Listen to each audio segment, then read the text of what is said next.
Religion is a massive source of resilience for people who are on the move. So it's a massive source of meaning making for them. It gives them a sense of a place to both express some of the anguish that comes with a loss of your home context. And it also provides rituals and means for people to keep themselves going and keep themselves embedded in systems and structures as they undergo migratory journeys. Equally, for those in receiving contexts, in hosting contexts, religion can operate either as a force to repel people, so to exclude and to refuse. Religion's a very ambivalent thing in the context of migration, or it can also operate as a reason why people will say, I see you as a fellow human being, I want to reach out and offer you hospitality, particularly people who are willing to open their own homes to refugees. And obviously that's something that we've seen now in the context of the war in Ukraine as something happening within European territory. But this has long been a practice of home-based hospitality, both in whole segments of Africa and in the Middle East. The importance not just of offering money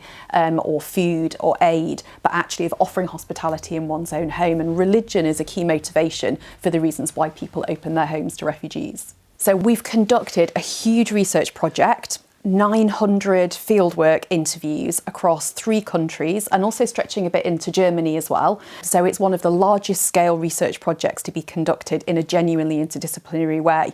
Now, one of the things that we found particularly interesting about our work is in fact the role of things like poetry and creative writing for refugee communities.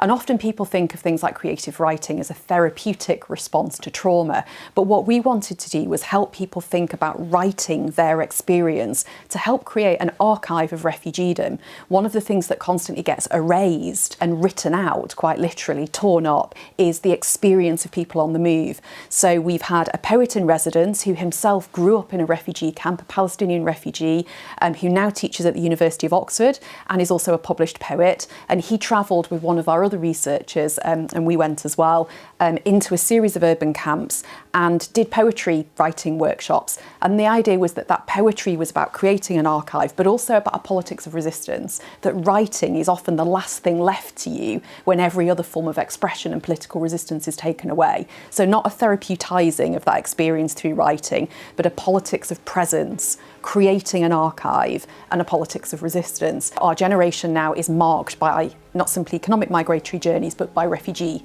journeys. And that is only going to intensify in the next decade, the decade after that, because climate emergency and various other factors, including increased political instability, mean that this is just simply going to be a marker of our generation. So I suppose I felt that there's a kind of responsibility as a scholar to think about whose questions do you answer in your scholarship, whose voices do you listen to, and how can research make a contribution to some of the most kind of taxing and difficult questions of our age.